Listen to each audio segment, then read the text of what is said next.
Kendati pandemi COVID-19 masih mengancam, liburan akhir dan awal tahun mulai dimanfaatkan sejumlah orang untuk mengunjungi tempat-tempat yang berpotensi terdapat keramaian. Guna mengetahui bagaimana cara yang aman berada di tempat yang berpotensi terjadi keramaian orang, saat ini kita telah terhubung dengan Dr. Debrina Dewi Lumanau sebagai dokter relawan COVID-19.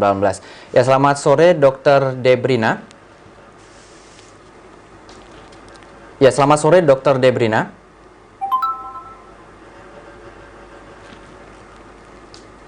Ya, Dr. Debrina bisa mendengar suara kami? Ya, iya, baik. Dengar suaranya? Baik, terima kasih Dr. Debrina sudah menyempatkan waktu untuk berbincang di Aceh hari ini. Langsung saja Dr. Debrina, saat ini di awal tahun bisa dikatakan cukup padat di perbelanjaan. Nah, bagaimana caranya agar kita bisa terhindar dari COVID-19, Dokter? Oke, kayaknya pertama kali sebelum kita ngomongin gimana caranya supaya aman di pusat perbelanjaan, kita harus mengkaji ulang dulu. Perlu nggak sih kita keluar ke pusat perbelanjaan? Harus banget nggak nih keluar dari rumah untuk ke pasar atau pusat perbelanjaan lainnya gitu ya? Kalau misalkan bisa menghindari dari keramaian, nomor satu tetap hindari keramaian dulu sebelum kita beneran keluar. Tapi kalau memang harus banget keluar, harus banget berbelanja di luar, sebenarnya 3M aja. Saya bilang aja, tapi pada kenyataannya kayaknya susah dilakukan gitu ya. Yang paling penting itu tetap pakai masker. Pakai masker dengan baik. Jadi yang saya bilang pakai masker dengan baik itu, satu, usahakan kalau bisa pakai masker medis. Kemudian pastikan menutupi hidung sama dagu. Selama kita pakai masker dengan baik, dan kita ingat-ingat untuk tetap jaga jarak. Kenapa saya tetap memberatkan di pakai masker itu, karena saya paham kalau jaga jarak itu suka lupa gitu ya, apalagi cuci tangan atau pakai hand sanitizer juga sering lupa gitu ya. Tapi yang namanya pakai masker itu kan udah otomatis dia nempel terus nih di hidung kita, di mulut kita. Jadi harusnya kalau kita pakai masker dengan baik, itu harusnya saya bilang 60% udah dapat dari proteksi diri ini gitu. Jaga jarak sama hand sanitizer memang harus dibiasakan. Tapi kalau bisa 3M aja, seharusnya aman untuk berbelanja di manapun itu. Ya, baik Dokter Debri. Khususnya di Aceh ini pasti masih banyak pasar tradisional yang tentunya banyak yang masyarakat yang berkunjung ke pasar tradisional dan masih menggunakan uang tunai, dan juga banyak masyarakat yang berpikir dengan menggunakan sarung tangan sudah cukup untuk melindungi diri dari COVID-19. Apakah itu begitu efektif, Dokter Debri? Asal sarung tangannya kalau misalkan habis pegang sesuatu kita ganti, atau habis pakai sarung tangan, habis memegang sesuatu itu dengan sarung tangan yang sama kita pakai hand sanitizer, karena intinya akan sama aja. Esensinya adalah di saat kita memegang sesuatu, saya pegang tangan saya sekarang yang ini, kalau misalkan tangan yang ini ada infeksinya, ada virusnya, saya pegang berarti di telapak tangan saya yang ini kotor dong gitu. Jadi prinsipnya begitu kita pegang sesuatu harus cuci tangan atau pakai hand sanitizer itu. Tapi kita nggak pernah tahu sebenarnya virus ini nempel di mana gitu kan, nggak mata kita nggak bisa lihat. Mau pakai sarung tangan nggak pakai sarung tangan, saya rasa yang penting poinnya bukan di situ. Poinnya adalah gimana kita membersihkan apa yang akan menjadi kontak ke tubuh kita setelah kita memegang sesuatu itu. Iya. Dan dokter, berbicara mengenai hand sanitizer, sebetulnya yang direkomendasikan oleh WHO untuk hand sanitizer ini yang seperti apa agar lebih aman untuk menghindari COVID-19, dokter? Nah benar, kayaknya bagus banget Mas. Karena yang hand sanitizer yang beredar di Indonesia itu kan banyak banget. Apalagi kalau kita sekarang baca internet itu atau baca di WA group gitu ya, banyak yang bagaimana cara membuat hand sanitizer sendiri gitu kan.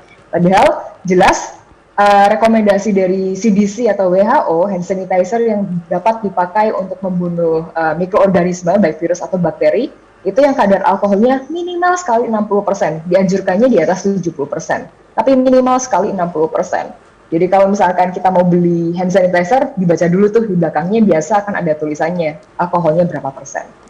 Sayangnya semakin tinggi kadar alkoholnya memang semakin bikin kulitnya kering, kulitnya iritasi.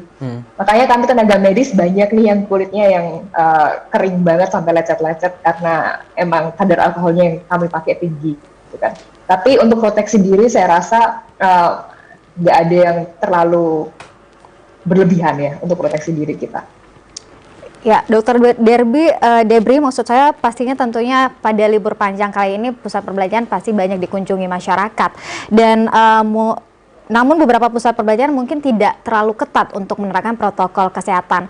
Dan apalagi menjaga jarak juga pasti hal yang sangat sulit di pusat perbelanjaan ini. Apa yang sebenarnya kita lakukan seharusnya?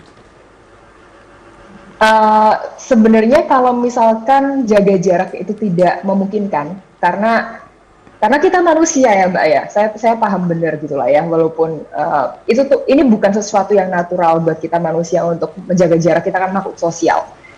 Makanya saya tetap menitik beratkan dipakai masker, karena kalau kita lupa, nggak bisa atau nggak mungkin jaga jarak, ya satu-satunya perlindungan diri kita adalah pakai masker. Kita tahu cara penularan virus ini adalah lewat droplet yang masuk ke saluran pernafasan kita kan.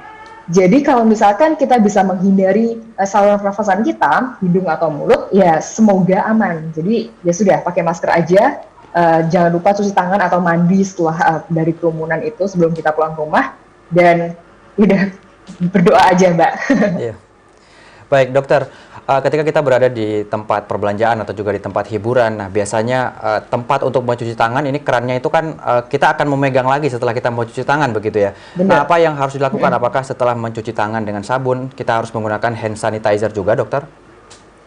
Makanya kalau yang sering saya lakukan itu waktu cuci tangan di tempat umum, biasanya kerannya juga saya ikut cuci tuh, jadi sekalian aja biar bersih juga gitu kan. Biar saya waktu nutupnya kerannya juga bersih juga. Itu bisa dilakukan. Kalau enggak, pakai hand sanitizer. Emang dalam tempat-tempat yang kita nggak tanda tanya banget gitu ya, di tempat umum gitu, memang saya lebih menyarankan hand sanitizer karena lebih praktis. Satu, kemana-mana kita bisa pakai hand sanitizer itu.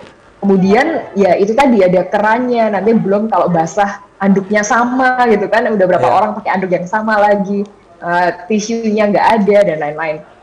Dan kalau kita lihat dari penelitian yang banyak penelitian yang ada, hand sanitizer sama cuci tangan sama air itu hampir sama atau bahkan sedikit lebih efektif dalam membunuh virus, mikroorganisme bukan virus, hand sanitizer dengan alkohol yang tinggi ya gitu, daripada cuci tangan dengan air mengalir. Ya, Dokter Debri, ini terakhir pertanyaan terkait dengan saran dokter kepada masyarakat serta berada di pusat perbelanjaan. Lagi-lagi nomor satu tetap harus diingat kalau perjuangannya belum berakhir gitu kan. Saya tahu ini 2021 udah semuanya udah pengen udahan dong COVID-nya gitu kan. Tapi kayaknya masih lumayan panjang perjalanannya sampai kita benar-benar bebas dari COVID. Tapi udah nanggung gitu ya, kita sudah bisa melihat garis finishnya di mana. Jadi tolong sampai nanti beneran di garis finish, tolong kita bersama-sama lah saling jagain sesama. Karena kalau kita bisa menjaga diri sendiri, kita juga bisa menjaga orang lain di sebelah kita juga, keluarga kita, teman-teman kita juga. Pakai masker, pakai hand sanitizer dan jaga jarak itu bukan hal yang susah banget. Bisa lupa iya, tapi kalau kita berusaha, saya rasa itu bukan hal yang terlalu susah untuk dilakukan. Jadi sampai nanti garis akhir, tolong tetap lakukan itu. Baik, terima kasih banyak Dr. Debrina sudah menyempatkan waktu untuk berbincang-bincang dengan kami di Aceh hari ini. Selamat sore dan juga selamat beraktivitas dokter. Terima kasih.